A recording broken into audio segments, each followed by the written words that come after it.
Lucas 8, versículo 26 hasta el 39, lo leo y ustedes me siguen con su vista, por favor. Lucas 8, 26 al 39. Entonces navegaron hacia la tierra de los Gadarenos, que está al lado opuesto de Galilea. Cuando Jesús bajó a tierra, le salió al encuentro un hombre de la ciudad poseído por demonios, y que por mucho tiempo no se había puesto ropa alguna, ni vivía en una casa, sino en los sepulcros. Al ver a Jesús, gritó y cayó delante de él. Y dijo en alta voz: ¿qué tienes tú que ver conmigo, Jesús, Hijo del Dios Altísimo? Te ruego que no me atormentes. Porque él mandaba al espíritu inmundo que saliera del hombre, pues muchas veces se había apoderado de él y estaba atado con cadenas y grillos y bajo guardia. A pesar de todo, rompía las ataduras y era llevado por el demonio a los desiertos. Entonces Jesús le preguntó: ¿cómo te llamas?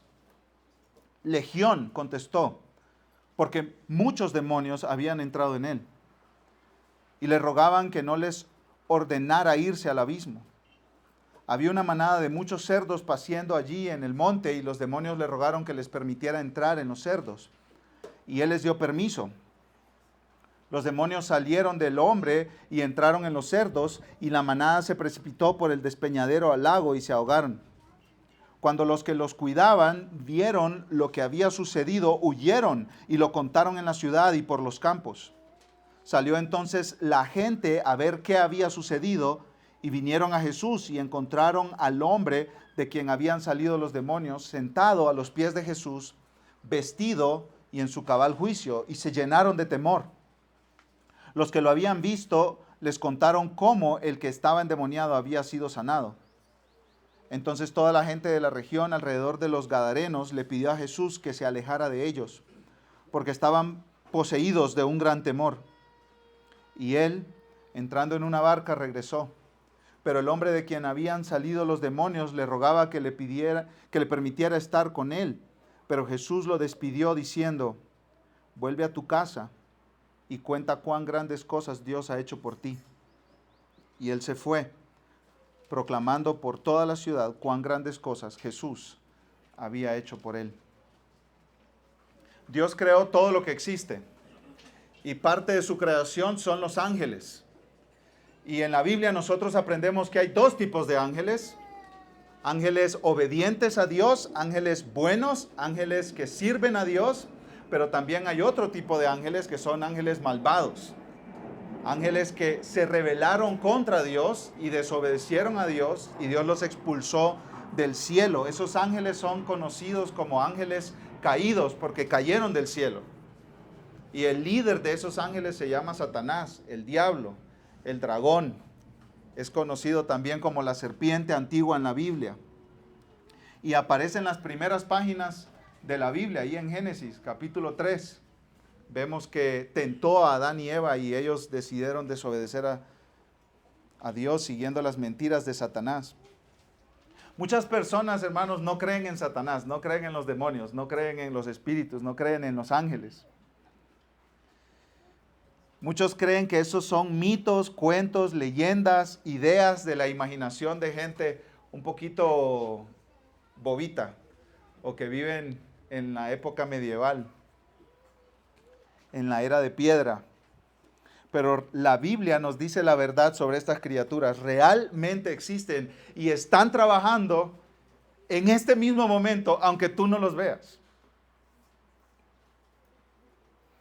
Son enemigos de Dios y quieren destruir a las personas y destruir la buena creación de Dios. Son poderosos, mentirosos y astutos. Aunque no los veamos, debemos saber que están ahí y que están en guerra para destruir todo lo bueno. Un hermano que escribió mucho acerca de este tema, de lo oculto, escribió lo siguiente: escuchen, los seres humanos viven en una dimensión que depende de los 5 sentidos: tacto, vista, olfato, gusto y oído, los 5 sentidos. Y tienden a cometer el error de creer que cualquier cosa que no pueda captarse con esos sentidos sencillamente no existe. Aceptar tal razonamiento sería un error fatal. No descartes que existen otras cosas en la realidad, solo porque tus sentidos no puedan percibirlas. Y aquí en este pasaje en Lucas tenemos una historia corroborada por varios testigos de un hombre que sufrió una posesión de demonios. En otras palabras, estos espíritus malos que están trabajando todo el tiempo, aunque nosotros no los veamos, entraron al cuerpo de este hombre y lo controlaron completamente. Ángeles caídos, desobedientes, rebeldes contra Dios, tomaron control, dominio del cuerpo de este hombre, pero este hombre se encontró con Jesús y su vida cambió para siempre. Así que no quiero que vayan a su casa y tengan pesadillas hoy en la noche. Este tema es serio, es pesado, pero es serio y es pesado porque nos hace considerar el poder de nuestro buen Salvador Jesús. Y lo maravilloso es cómo termina esta historia. Este hombre, de ser endemoniado, de estar poseído por demonios, terminó de predicador. Y este sermón así se titula, de endemoniado a predicador. Y vamos a separar este sermón en 3 partes. Primero vamos a seguir la trayectoria de la vida de este hombre. Vamos a ver su vida antes de encontrarse con Jesús, luego su transformación por el poder de Jesús, y vamos a terminar viendo su trabajo como predicador de las buenas noticias de Jesús. De las buenas noticias de Jesús.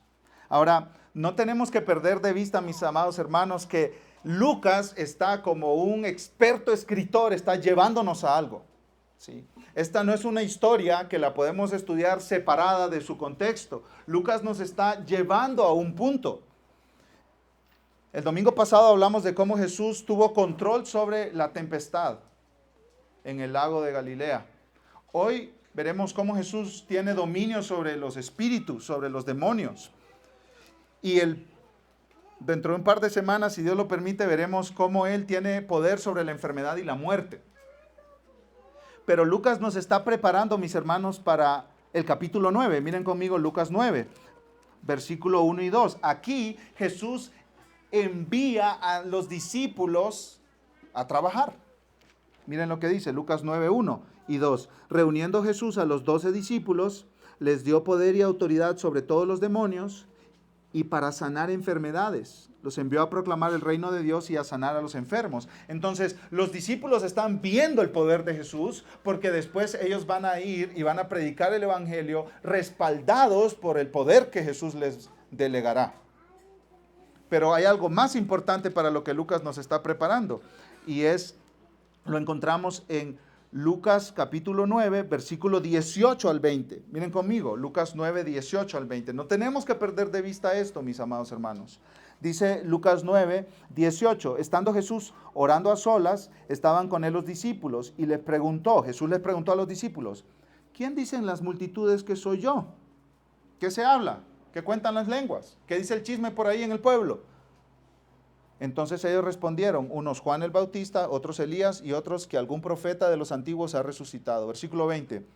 ¿Y ustedes, quién dicen que soy yo? Y ahí es donde Pedro dice el Cristo, el Mesías. Esa es la pregunta más importante que tú y yo debemos responder. ¿Quién es Jesús? Dime, ¿quién es Jesús para ti? ¿Quién es Jesús para ti? La pregunta más importante no es cuánto dinero tienes en el banco. Esa no es la pregunta más importante. ¿Cuántas casas o terrenos tienes? ¿Cuáles son tus estudios académicos? ¿Cuántos hijos tienes? ¿Cuánta herencia les dejas?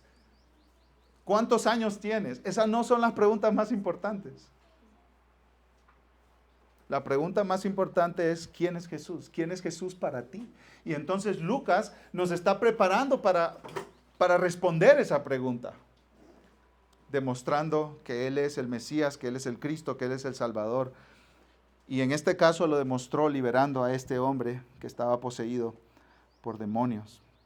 Entonces, ahora sí, vamos en primer lugar a ver su vida antes de encontrarse con Jesús. ¿Cómo era este hombre antes de encontrarse con Jesús? Versículo 26. Entonces navegaron hacia la tierra de los Gadarenos, que está al lado opuesto de Galilea. La tierra de los Gadarenos es una ciudad que se llamaba Gadara. Por eso es los Gadarenos. Esta es tierra de gentiles, tierra de personas que no eran descendientes de Abraham, no tenían sangre judía, no eran israelitas.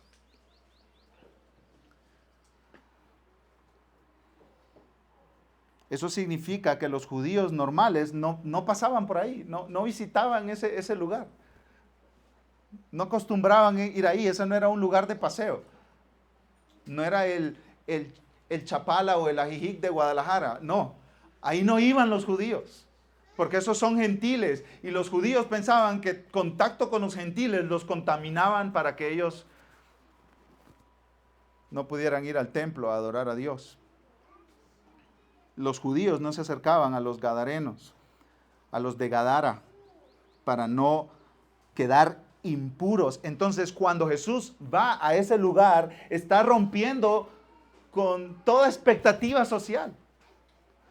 Jesús está pasando los límites sociales y culturales y está haciendo algo que Lucas después nos confirmará en Hechos, en el libro de Hechos, porque el mismo que escribe el Evangelio de Lucas escribe el libro de los Hechos, y en el libro de los Hechos el Evangelio llega a los gentiles, pero los judíos cristianos de Jerusalén batallan con eso. ¿Cómo? O sea, el Evangelio es para los judíos, pero también para los gentiles, y tienen una lucha en su mente. Y Jesús aquí le está demostrando a los discípulos que sí, que el Evangelio también es para los que no son judíos. Y miren lo que sucede en el versículo 27, mis amados hermanos. Cuando Jesús bajó a tierra, le salió al encuentro un hombre de la ciudad, poseído por demonios, y que por mucho tiempo no se había puesto ropa alguna, ni vivía en una casa, sino en los sepulcros. Qué bienvenida, ¿cierto? El comité de bienvenida de Jesús en Gadara. Un hombre sin ropa, que por mucho tiempo no había vivido en una casa, sino en sepulcros. Estaba desnudo. Una pregunta, hermanos, ¿cuánto tiempo tenía este hombre sin bañarse? ¿Cómo estaba su cabello, su barba? ¿Cómo estaba su apariencia? Sucio, maloliente, quizá delgado, porque ¿cómo este hombre podía comer? ¿Qué comía este hombre? El Evangelio de Marcos, que narra la misma escena, nos da un detalle más. Dice que los demonios lo llevaban a los sepulcros y a los montes dando gritos e hiriéndose con piedras. O sea, este hombre estaba lacerado, tenía heridas abiertas, contaminadas, infectadas. Esto era una experiencia, ver a este hombre una experiencia horrible, era como de miedo, era como de terror, era como peor que un animal salvaje. Este hombre estaba desfigurado. R.C. Sproul comenta que la desnudez era humillante y deshonrosa. O sea, este hombre está totalmente humillado. Y Lucas nos dice, mis hermanos, que no vivía en una casa. Nosotros al salir de aquí, hermanos, vamos a nuestra casa. Por más pequeñita que esté, ahí está, esa es nuestra casa. Tenemos techo, mis hermanos. Un lugar donde refugiarnos en la noche. Un lugar donde no nos caigan esas tormentas de Guadalajara encima. Tenemos un techo donde estar. Y este hombre tenía, quién sabe cuántos años, viviendo en sepulcros. No eran cementerios como los de hoy. Antes labraban, abrían hoyos en piedras y ahí sepultaban a sus muertos. Y este hombre vivía ahí, en medio de cadáveres.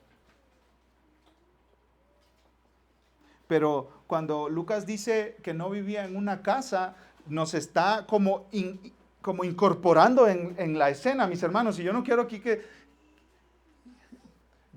tú estés despegado de la escena, de lo que está pasando. Ponte unas sandalias, viaja 2000 años atrás y mira lo que está sucediendo ahí. No tenía casa. O sea, está solo este hombre. ¿Dónde está su mamá? ¿Dónde está su papá? ¿Tiene esposa? Si tiene esposa, ¿dónde está? ¿Tiene hijos? Si tiene hijos, ¿cuándo fue la última vez que lo vieron? o que Él los vio consciente. ¿Dónde están sus amigos? ¿Tiene hermanos, hermanas? No pertenece a una comunidad. Todos están lejos de Él. Este hombre no está en casa. Está solo, está aislado. Versículo 28 dice, al ver a Jesús, gritó y cayó delante de él y dijo en alta voz, ¿qué tienes tú que ver conmigo, Jesús, Hijo del Dios Altísimo? Te ruego que no me atormentes. Y esto es los demonios hablando a través de este hombre, usando las cuerdas vocales de este hombre, por así decirlo. Ellos supieron de inmediato con quién estaban en ese momento. Ellos supieron inmediatamente quién era este que se había bajado de esa barca. Lo reconocieron y saben, mis hermanos, esto es increíble porque todos los ángeles creados por Dios conocieron a Cristo antes de que Cristo se encarnara. Esto es muy fuerte. O sea que estos demonios sabían quién era Jesús porque lo habían conocido en gloria antes de que Jesús naciera en Belén. Y cuando lo vieron, lo reconocieron de inmediato. Y ellos saben que Él será su juez. Ellos saben que Él los enviará por siempre a su lugar de castigo. Entonces por eso le dicen, te ruego que no me atormentes. En los otros evangelios hay una variación de esa frase. ¿Has venido para atormentarnos antes de tiempo? Como llegaste, Jesús, pero no es hora todavía, ¿cierto? De que nos mandes a la destrucción, de que nos envíes al lugar de sufrimiento. Lo reconocen, le dicen, Hijo del Dios Altísimo. Los discípulos, cuando Jesús calmó la tormenta, en Lucas 8, 25, preguntaron, ¿quién pues es este que aún a los vientos y al agua manda y le obedecen? ¿Quién es este? Y los demonios responden aquí. Este es el Hijo del Dios Altísimo. Pregunta correcta, respuesta correcta. ¿Quién es este? El Hijo del Dios Altísimo. Los demonios saben enfrente de quién están y se postran delante de él. No para adorarlo, sino en terror. Los demonios están aterrorizados enfrente de Jesús. Ellos saben que un día Jesús los juzgará y los enviará al sufrimiento eterno. El poder y control que estos demonios tenían sobre este hombre era horrible. Miren lo que sigue diciendo Lucas, versículo 29.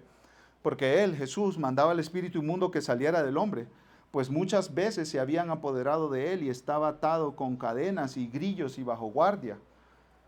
A pesar de todo, rompía las ataduras y era llevado por el demonio a los desiertos. Al parecer, Lucas, la narración de Lucas nos da como una idea de que los vecinos en la comunidad habían tratado de controlar a este hombre hasta cierto punto. No sé, me imagino que tenían la policía, ¿no? La policía local. Y después llamaron pues a la Guardia Nacional porque la policía pues no pudo controlar a este hombre, a este sujeto. La policía no pudo, pues la Guardia Nacional y el Ejército y las Fuerzas Especiales, nadie podía con este hombre. Lo encadenaban y él rompía las cadenas. Lo ponían bajo guardia y él se liberaba. Los demonios le daban un poder sobrenatural a su cuerpo.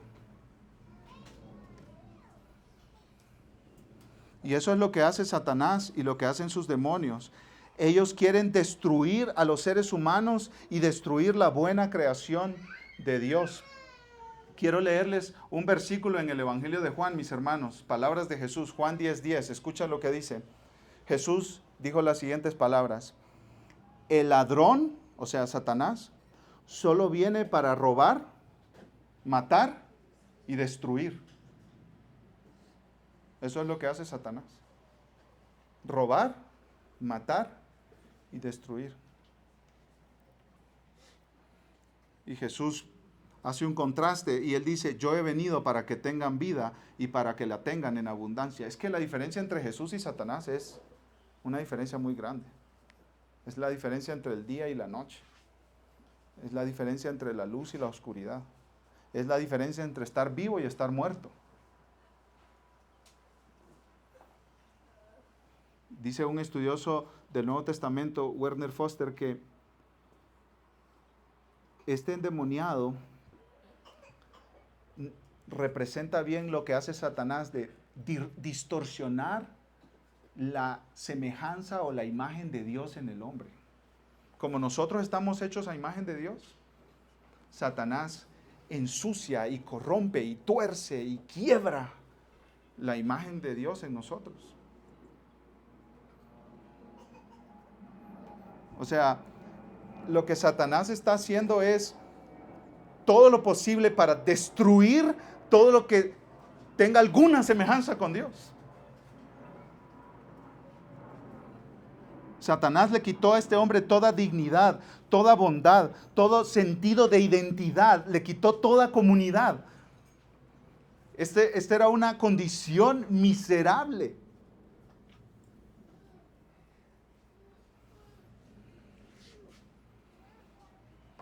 Era una condición miserable. Y este es un caso extremo, mis hermanos. Realmente solo hay uno de estos casos en toda la Biblia. O sea, no encontramos más. Y hoy en día no vemos estos casos a menudo. A veces una persona puede vivir toda una vida de 90, 100 años y no ver nada ni que se le parezca. Lo más parecido que yo vi fue una jovencita de 16 años, bajita, delgadita, sometiendo a 3 hombres mayores de su familia que trabajaban en construcción porque ella quería salir a ver a su novio. O sea, yo sé que las muchachas enamoradas pueden hacer muchas cosas para ir a ver al novio, pero como someter a 3 hombres adultos que trabajan en construcción, a mí eso me sonaba un poco extraño.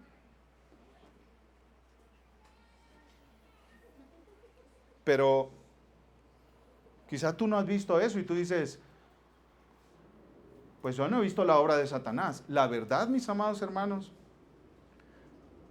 es que Satanás sigue desfigurando la imagen de Dios en muchas personas, aunque no suene tan extremo como este hombre. El hecho de que no veamos lo que le pasó a este hombre no quiere decir que Satanás no está trabajando, que sus demonios no están activamente destruyendo la vida de personas, esclavizando a la gente en su pecado, en sus adicciones, en sus placeres. Escucha lo que dice J.C. Ryle. Los casos de posesión como este son muy raros en los tiempos modernos. Y él escribió en 1800.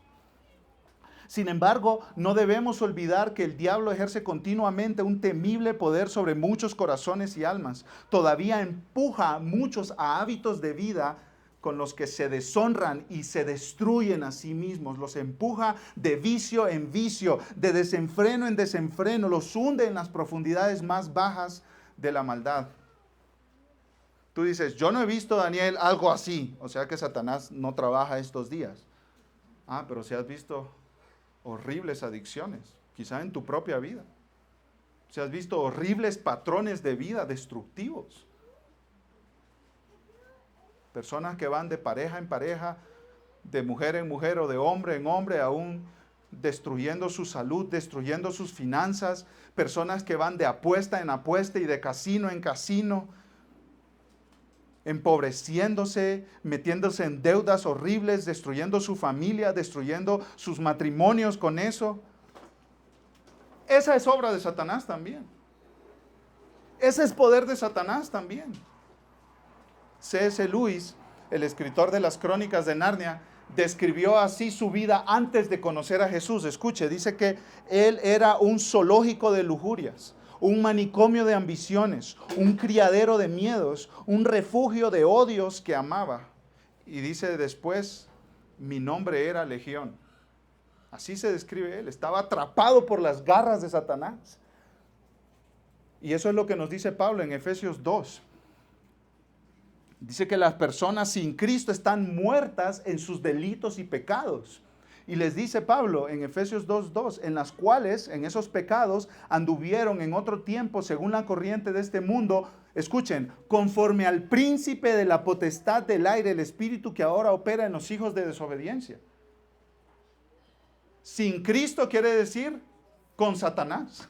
Eso es lo que quiere decir. Si alguien no cree en Jesús, está bajo el dominio de Satanás. Está viviendo según el control de Satanás. Quizá no como el endemoniado de Gadara, pero eso no quiere decir menos controlado por Satanás y sus demonios.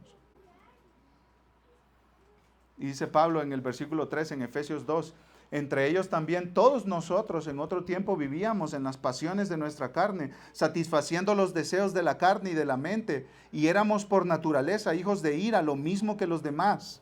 Pero aquí vienen las buenas noticias, versículo 4. Pero Dios, que es rico en misericordia, por causa del gran amor con que nos amó, aun cuando estábamos muertos en nuestros delitos, nos dio vida juntamente con Cristo. Dios intervino, mis amados hermanos, y nos sacó de ese mundo, nos sacó de ese camino y nos trajo al reino de la luz en Jesús. Y eso fue lo que hizo con el endemoniado. Entonces ya vimos un poco de su vida antes de encontrarse con Jesús. Ahora veamos su transformación por el poder de Jesús. Lo que Pablo está diciendo en Efesios 2 es lo que le pasó a este hombre. Versículo 30. Entonces Jesús le preguntó, ¿cómo te llamas? Legión, contestó, porque muchos demonios habían entrado en él. Me informó mucho, me enseñó mucho, de nuevo R.C. Sproul aquí, porque él dice que cuando alguien en la Escritura pregunta el nombre, está declarando autoridad sobre la persona que le da el nombre. Él dice, al revelar el nombre, esa persona o demonio está reconociendo su sumisión a quien lo exige. Y R.C. Sproul pone de ejemplo la lucha de Jacob con el ángel del Señor. Y Jacob le dijo, ¿cómo te llamas? Y el ángel del Señor no le dijo el nombre. Más bien le cambió el nombre a Jacob. En otras palabras, no, aquí el que mando soy yo. Entonces cuando Jesús está preguntando el nombre, le está diciendo, yo gobierno sobre ti. Y los demonios lo reconocieron y dijeron que se llamaban Legión. Legión, una palabra que se usaba en el tiempo de Jesús para referirse a una unidad de soldados del ejército romano. Era una unidad de soldados que tenía hasta 6,000 hombres. 6,000 hombres. Y por eso Lucas explica, ¿no? Porque muchos demonios habían entrado en él. O sea, estaba controlado por muchos demonios este hombre.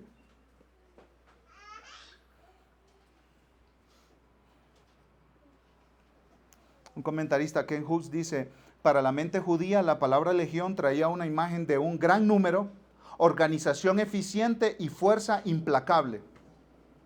En otras palabras, si tú estabas en un pueblo vecino de Roma y te decían, viene una legión, ya perdimos. Nos aplastarán. Sí. Imagínate este hombre poseído por estos miles de ángeles caídos. Versículo 31. Y le rogaban que no les ordenara irse al abismo.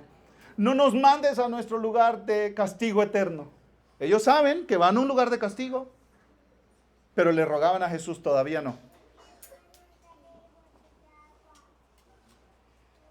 ¿Ustedes han visto al comediante Eugenio Derbez? ¿Saben quién es? ¿Y han visto uno de sus personajes que es como un diablito? Que está en una cueva. ¿Sí lo han visto? Para los que no lo han visto, se los explico.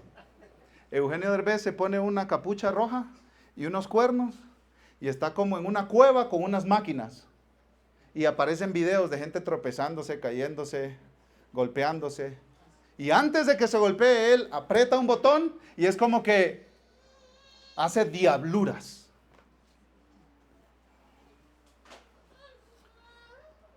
No, mis amados hermanos. Eso no funciona así. Eso no es el infierno. Y eso no es Satanás.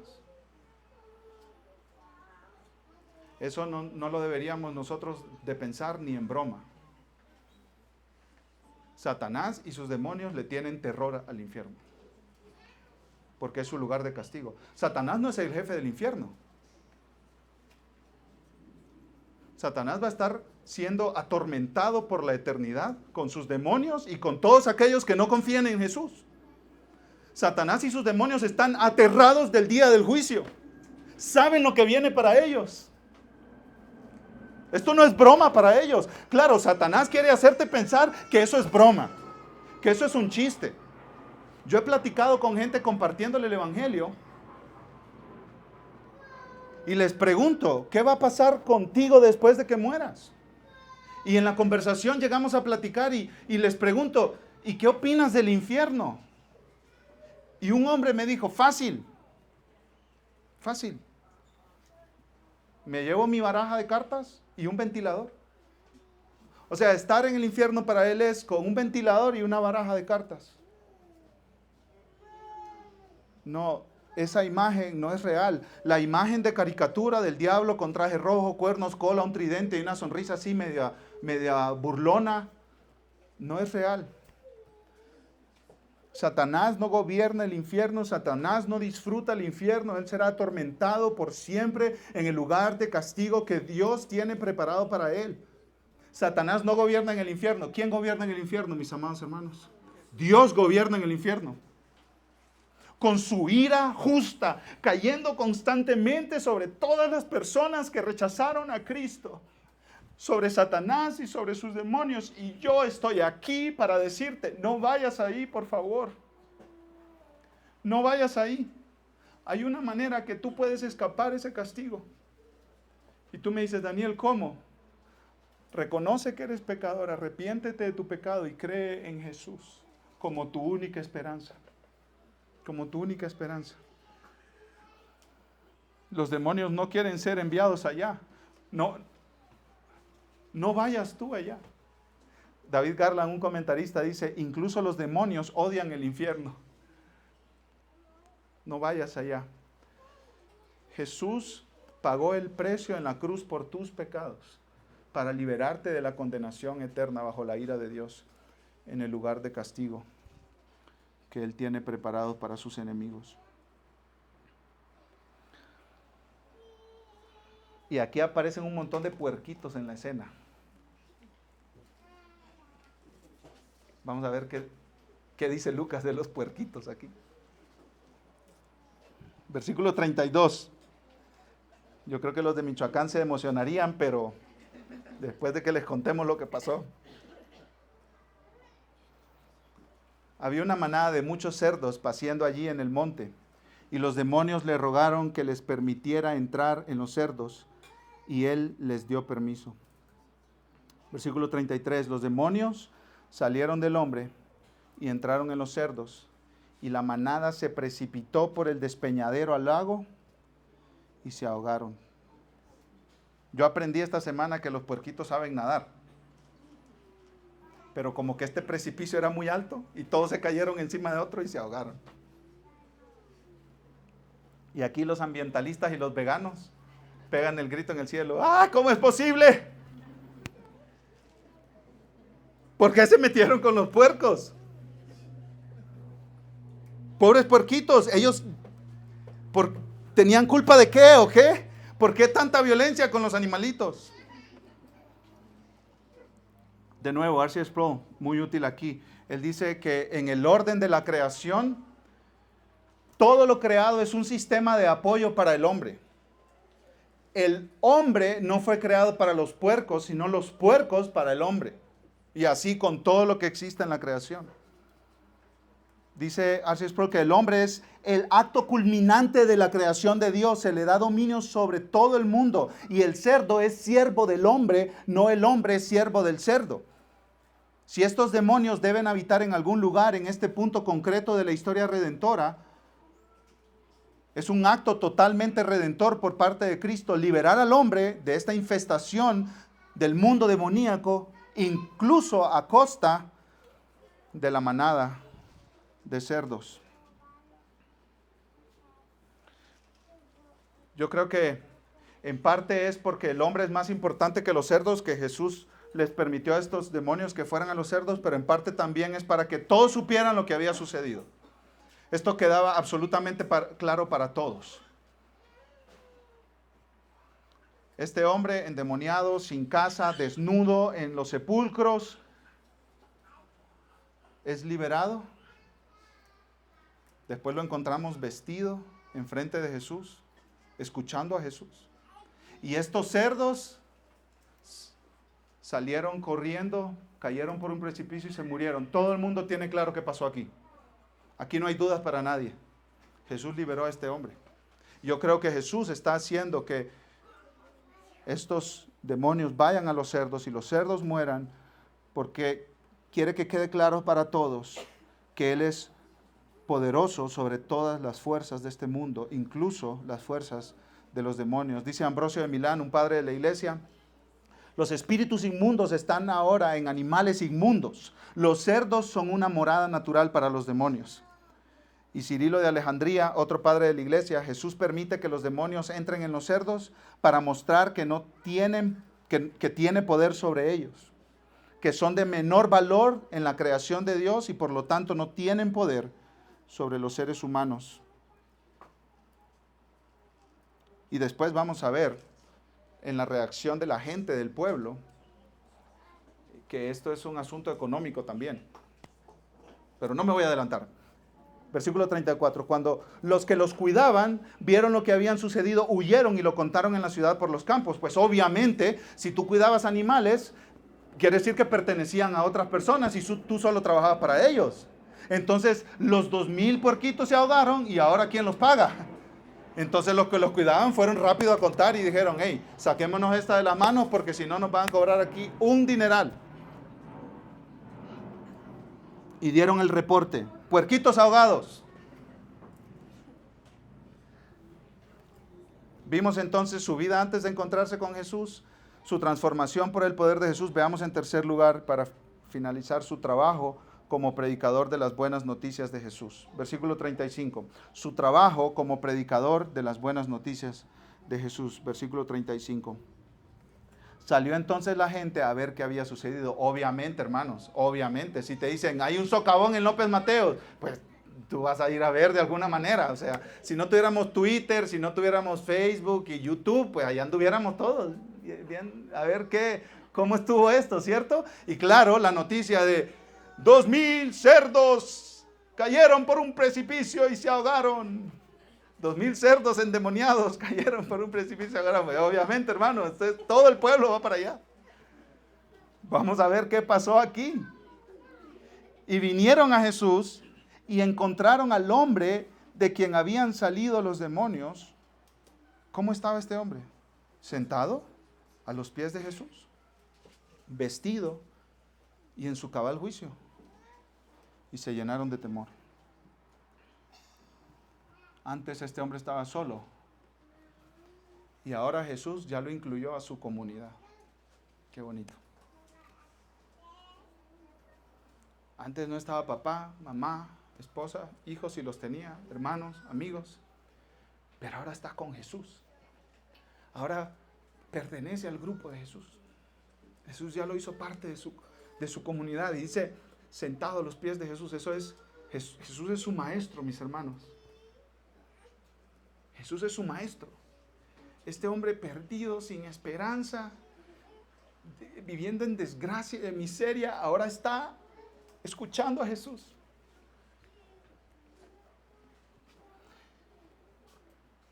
Y un comentarista, James Edwards, dice: ¿qué discípulos más raros estos de Jesús?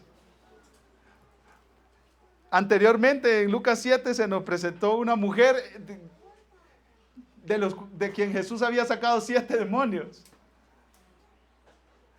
Había cobradores de impuestos, ahora un endemoniado, después un samaritano, capítulo 17.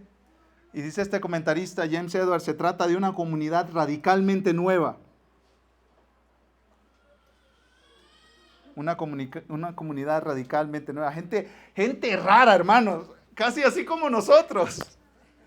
Mira, gente rara, gente de trasfondos extraños. Gente con costumbres raras. Gente con hábitos que tú no los compartes. Gente con trasfondos horribles, con pecados vergonzosos, con mala reputación. Gente pobre, gente con dinero, gente sin educación, con educación, gente con hijos, gente sin hijos, gente mayor, gente joven. Esa es la comunidad de Jesús. Y Jesús está reuniendo esa comunidad a su alrededor. Y miren el contraste. Antes tenía muchos demonios este hombre, pero los demonios lo abandonaron. Antes no tenía ropa y ahora estaba vestido. Antes vivía entre tumbas, pero ahora está vestido. Y eso quiere decir que ya puede ir a casa.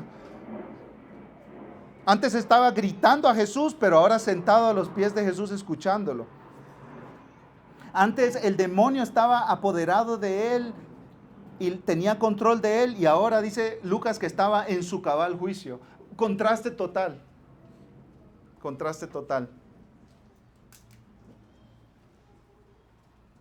Versículo 36. Los que lo habían visto, aquí están los testigos. Lucas insiste una y otra vez en esto. Hay testigos, hay testigos, hay testigos. El evangelio, creer en el evangelio no es creer en algo muy improbable. Creer en algo que, pues, haz un salto de fe. No hay pruebas, pero tú crees. No, eso no es el evangelio. Los que lo habían visto, ahí está, hay testigos de esto. Les contaron cómo el que estaba endemoniado había sido sanado. Aplicación, mis amados hermanos, aplicación. Todo el mundo vio cómo este hombre fue transformado. Este hombre estaba incapacitado de solucionar su situación hasta que se encontró con Jesús que lo liberó. Tú puedes traer tu peor situación, la situación que parece sin esperanza. Tú puedes traer tu más horrible hábito, tu más horrible pecado, tu más esclavizante adicción. Tú puedes traer tus vergüenzas más horribles, tu pasado más oscuro, y Jesús te libera. Jesús te libera. Ese es el poder de Jesús. Y no tienes que venir con tu vida arreglada a Jesús. No. Ven así, hecho pedazos.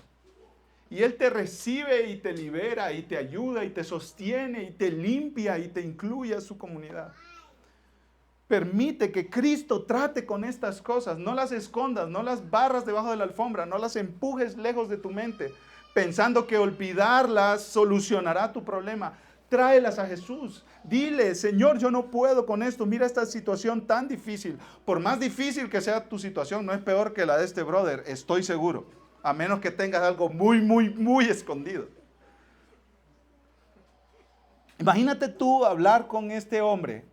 Solo imagínate hablar con este hombre.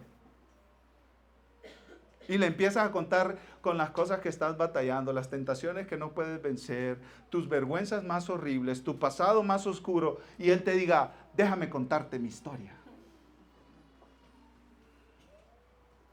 Deja que su historia te ministre.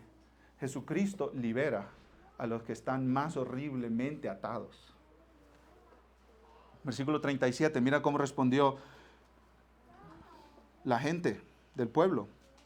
Entonces toda la gente de la región alrededor de los Gadarenos le pidió a Jesús que se alejara de ellos, porque estaban poseídos de un gran temor.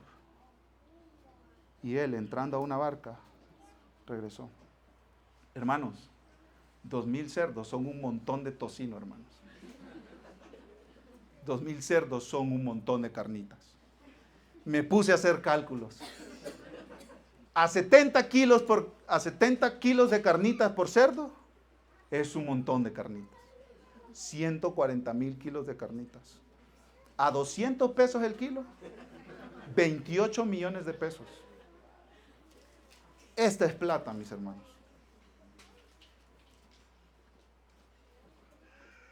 Y en mi opinión, como también John Piper dice, les voy a leer una cita en estos momentos. Yo creo que esta gente dijo, si así empezamos, Jesús, no vamos con esto. ¿Nos rompiste todo el negocio aquí? Dice John Piper, me parece que eso más o menos fue lo que sucedió. Jesús llegó a esta región gentil, venció al diablo, liberó al prisionero y se presentó a toda esta gente como el gran libertador capaz de devolver la vida y la esperanza. pero también se llevó una manada de cerdos, el sustento y la riqueza de algunos miembros de la comunidad. Obligó a tomar una decisión a esta gente: la prosperidad o el amor, el dinero o Jesús, los recursos humanos o el poder divino. Es decir, el poder y la gracia de Jesús para dar vida y esperanza, o el amor a las posesiones y a las riquezas que podían obtener a través de estos cerdos. Y para nuestro asombro, dice Piper, le rogaron a Jesús, el dador de la vida, el vencedor del diablo, el que da esperanza, que abandonara su región. Pero Jesús exige una decisión: amarle a Él y amar su salvación, o amar la prosperidad y la riqueza, es decir, los cerdos. Y termina John Piper diciendo: los habitantes de esa región fracasaron, no pasaron la prueba. Y los evangelistas lo relatan con la esperanza de que nosotros no fracasemos la prueba. ¿Qué prefieres tú? ¿Jesús, su poder, su amor y salvación, o el dinero? Dice Pablo a Timoteo que el amor al dinero, el dinero no es el problema, el amor al dinero es la raíz de todos los males. Y hay mucha gente que por el dinero, por el trabajo, por sus proyectos, no quieren saber nada de Jesús. ¿Qué quieres tú? ¿Qué quieres tú?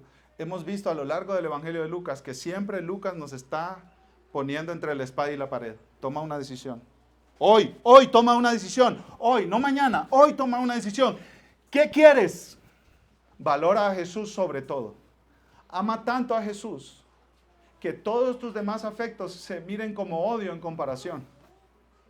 El que no ame más a Jesús, enseñó él, que a su padre, a su madre, a su esposa, a sus hijos y a su propia vida, no es digno de ser su discípulo. Pero Jesús vale mucho más que todo este mundo, multiplicado por 1,000,000 puesto junto. Y Jesús se fue. Versículo 37, y él entrando en una barca regresó, pero no termina la historia ahí. Versículo 38, pero el hombre de quien habían salido los demonios le rogaba que le permitiera estar con él. Pero Jesús lo despidió diciendo: vuelve a tu casa y cuenta cuán grandes cosas Dios ha hecho por ti. Y él se fue proclamando por toda la ciudad cuán grandes cosas Jesús había hecho por él. Es impresionante que la palabra cuenta cuán grandes cosas Dios ha hecho por ti. Es lo mismo que Lucas está haciendo. Lucas capítulo 1, versículo 1. Y es lo mismo que los apóstoles van a hacer en Lucas 9:10. El trabajo de este endemoniado recién convertido es contarle a otros las buenas noticias de Jesús. Es simple, mis hermanos. O sea, el punto es ir con otro y decirle: déjame hablarte de mi Salvador Jesús. ¿Puedo hablarte de mi Salvador Jesús? ¿Puedo contarte cómo Él cambió mi vida? Tú me conoces, ¿cierto? Tú sabes quién yo era. Tú sabes cómo me portaba. Tú estuviste en las borracheras que yo estaba. Tú fuiste mi socio cuando hicimos aquel fraude. Pero conocí a Jesús. Me cambió. El endemoniado, ex endemoniado, quería ir con Jesús. Y Jesús le dio una tarea: quédate con tu gente. Y un comentarista me abrió los ojos aquí porque dice: esto es amor y misericordia de Jesús también. Porque a los que lo rechazaron y le dijeron: vete de aquí, no te queremos, les dejó un misionero. En otras palabras, no lo rechazó total y finalmente, porque les dejó a alguien que diera testimonio. Jesús ama tanto a tus vecinos que te puso ahí a ti para que tú les cuentes las buenas noticias. Jesús ama tanto a tus compañeros de trabajo que te puso a ti. Jesús ama tanto a tu papá, a tu mamá que no conocen de Jesús, que te puso a ti para que tú les hables las buenas noticias.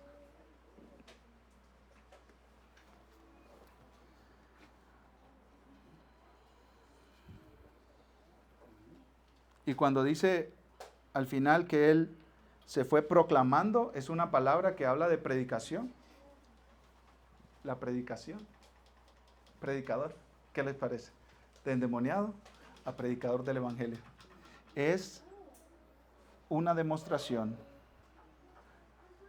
del poder de Jesús para transformar a una persona. ¿Cómo responderás tú? Ya sabemos cómo respondió el endemoniado, ya sabemos cómo respondieron los del pueblo. ¿Cómo responderás tú? Amemos a Jesús sobre todas las cosas. Él es poderoso para cambiar aún a los que viven en el pecado más horrible y más profundo, como lo hizo con este hombre. Vamos a orar. Amado Dios, te damos gracias porque una vez más somos expuestos ante la gloria de Jesús. Gracias por desplegar el poder de Cristo enfrente de nosotros, Señor. Padre, que no haya nadie aquí que se vaya como los del pueblo diciéndole a Jesús, vete de aquí, yo tengo otras cosas más importantes. Señor, que todos aquí reconozcamos a Jesús como el Salvador, el poderoso Salvador que transforma los pecadores que están más esclavizados en su pecado. Y que jamás perdamos el asombro ante esa transformación que Jesús ha llevado a cabo en nuestra vida, Señor. Oramos, Padre, y te pedimos todo esto en el nombre de Jesús. Amén. Amén.